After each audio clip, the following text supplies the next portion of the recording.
မိဘပြည်သူညီကိုမောင်နှမများခင်ဗျာအခုအချိန်ဟာကျွန်တော်တို့နိုင်ငံရဲ့သမိုင်းအလက်အပြောင်းအရေးကြီးဆုံးအချိန်ကိုရောက်ရှိနေပါပြီအာနာရှင်စနစ်ညီကုန်းချုပ်ဖို့အတွက်မြေပြင်တော်လှန်ရေးရေးပေါ်တွေနဲ့အတူပြည်သူလူထုတရက်အလုံးကတညီတညွတ်တဲရုန်းကန်နေကြတာဖြစ်ပါတယ်စစ်ရေးနဲ့နယ်မြေစိုးမိုးမှုတည်င်းများလက်ရှိမြေပြင်အခြေအနေအရ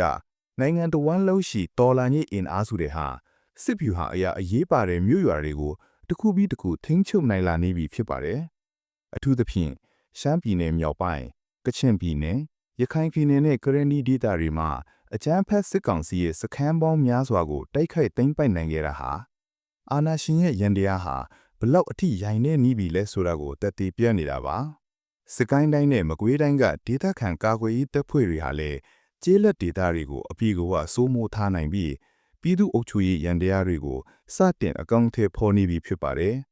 ပြည်သူခုခံစစ်နဲ့ထောက်ဖို့ရေးကန်တာတော်လန်ရေးရဲ့အဓိကအထက်သွေးကြောဟာထောက်ပံ့ပို့ဆောင်ရေးဖြစ်ပါတယ်။ပြည်တွင်းပြည်ပမှာရှိတဲ့မြန်မာနိုင်ငံသားတွေဟာမိမိတို့တက်နိုင်တဲ့ဘက်ကနေတစ်ဖက်တစ်လမ်းကပါဝင်ကူညီနေကြတာကိုအထူးပဲဂုဏ်ယူဝမ်းမြောက်မိပါတယ်။ပြည်သူခွန်အားသည်ပြည်သူထံမှသာရှိသည်ဆိုတဲ့အတိုင်းကျွန်တော်တို့ရဲ့ပံ့ပိုးမှုတိုင်းဟာတော်လန်ရေးရဲဘော်တွေအတွက်ကြီးစံတောင်ရိတ်ခါတနတ်ဖြစ်စေုံတမက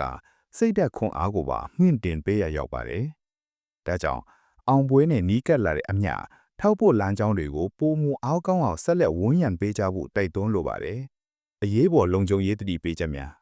စစ်မြေပြင်မှာအထိနာနေတဲ့အကြမ်းဖက်စစ်ကောင်စီဟာအဖြစ်မဲ့ပြည်သူတွေကိုပြစ်မှတ်ထားတဲ့အောက်တန်းကျတဲ့လက်ရက်တွေကိုပိုမိုလှုပ်ဆောင်လာပါတယ်။လေရင်ကနေဘုံကျွဲတိုက်ခိုက်တာလူနေရက်ွက်တွေကိုလက်နက်ကြီးနဲ့ရန်တမ်းပစ်ခတ်တာတွေကိုလှုပ်ဆောင်နေတဲ့အတွက်မိဘပြည်သူများအနေနဲ့အထူးတတိပြုကြဖို့လိုပါတယ်။လေရင်တန်ကြားတာနဲ့တတိပေးတန်ကြားတာနဲ့ဘေးကင်းရာဘုံခိုခြင်းတွေကိုအချိန်မီဝင်ရောက်ကြပါဖုံးနဲ့ဆက်သွယ်ရေးကွန်ရက်တွေကိုအသုံးပြုတာမှာလည်းမိမိတို့ရဲ့တည်နေရတဲ့လုံခြုံရေးအချက်လက်တွေကိုလူမှုကွန်ရက်ပေါ်မှာမလိုအပ်ပဲတင်ပြခြင်းမပြုကြဟုအလေးနဲ့တတိပေးလိုပါတယ်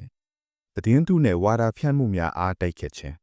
အခုချိန်မှာအာနာရှင်ဟာသတင်းသူသတင်းမားတွေကိုအသုံးပြုပြီးပြည်သူတွေကြားမှာစူးရိမ်ထိတ်လန့်မှုတွေဖြစ်အောင်တော်လှန်ရေးအင်အားစုတွေကြားမှာတွဲကွဲအောင်နှီးမျိုးစုံနဲ့လှုပ်ဆောင်နေပါတယ်။အထူးသဖြင့်စစ်မှုထမ်းဥဒမေနဲ့ပတ်သက်ပြီးချင်းမြောက်မှုတွေ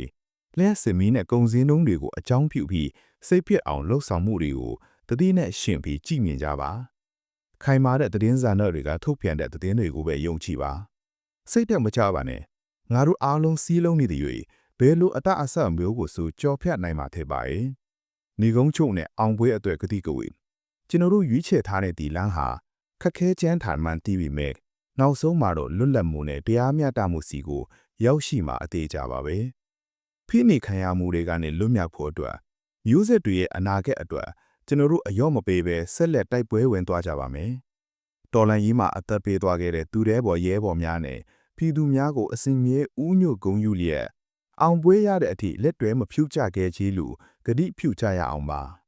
ຫນွေဦးတော်လန်ကြီးအောင်ရနေအရေးတော်ပုံအောင်ရမည်အရေးတော်ပုံအောင်ရမည်